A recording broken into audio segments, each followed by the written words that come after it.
السلام عليكم ورحمة الله وبركاته. ازيكم يا حبايبي؟ عاملين ايه؟ معاكم المطبخ البلدي مع ام احمد. النهارده طبعا بلزوم الشتاء والسقعة طبعا هنعمل ايه؟ مكرونة جارية او مبكبكة بالفراخ. اول حاجة هنسمي الله. معايا فلفل حراق على بارد، معايا صدور فراخ كده متقطعة قطع صغيرة، معايا البهارات بتاعتي بابريكا وكاري وسبع بهارات، ومعايا ورق لوري واتنين مرقة دجاج وفلفل اسمر وملح، ومعايا بصلاية كبيرة كده متقطعة قطع صغيرة، والمكرونة بتاعتي.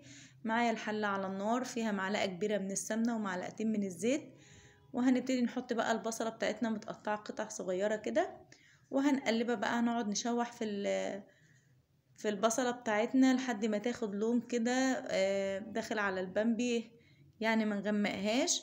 اول ما هتاخد معايا اللون كده هنبتدي بقى نحط كده قطع الفراخ اللي هي من صدر الفراخ. دي كانت فراخ عندنا، كانت فرخة يعني كبيرة، وقطعناها، اخدنا الصدر بتاعها وعملناه بالطريقة دي. ممكن انت تجيبي البانيه وتقطعيه. المهم شوحنا كده لحد ما ابيضت معانا كده الفراخ، خدت معانا لون. هنبتدي نحط بقى البهارات بتاعتنا. مرقة الدجاج زي ما انتم شايفين كده. طبعا البهارات بتاعتنا من كل حاجة معلقة، نص معلقة صغيرة.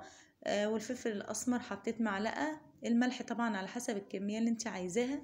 هقلب كده كويس في المكرونة في البانيه بتاعي او صدور الفراخ المتقطعة.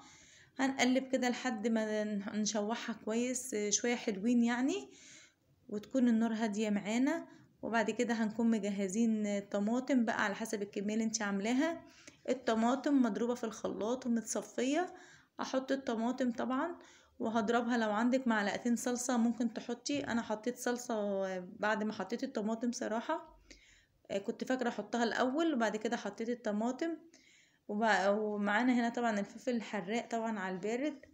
زي ما انتم شايفين كده اتسبكت معانا. ممكن تستغني عن الفلفل الحراق، بس الفلفل الحراق بيدي طاقة كده مع الحاجة السخنة، بيبقى طعمه جميل. اتسبكت معانا كده، هنسيبها لما تتسبك وبعد كده هنزودها مية بقى عشان خاطر هنحط المكرونة بتاعتنا نية. فانا حطيت هنا المية بتاعتنا اللي هتكفي. طبعا بتعملي بالزيادة مية بزيادة عشان خاطر تبقى المكرونة معاكي مفرفرة كده وجميلة. يعني زي ما بتعملي بتسلقي الرز بتزوديه شوية عن كده. اول المكرونه ما غلت معايا، اول الصلصه ما غلت معايا زي ما انتم شايفين، سقطت المكرونه بتاعتي. طبعا اي نوع مكرونه انت حباه. هنسيبها بقى كده تتشرب شويه، يعني يا دوبك المكرونه تستوي، ما تبقاش مستويه جامد، خلي فيها العقده بسيطه. وزي ما انتم شايفين كده انا لقيتها ناقصه ناقصه من الشوربه يعني بتاعتها. فحطيت لها كده، ظبطتها، وبتبقى عايمه في ايدك شويه، ما تبقاش زي الرز، لا بتعوميها شويه. بصوا هنا بدات تشرب بقى اهيت. خلاص كده احنا هنبتدي نطفي عليها. بصوا حاجه كده جميله وبتدفي وتدي طاقه لاولادنا، وفي نفس الوقت يعني مش غاليه، يعني مكرونه وحتتين بانيه كده ونقطعهم نفرح الاولاد.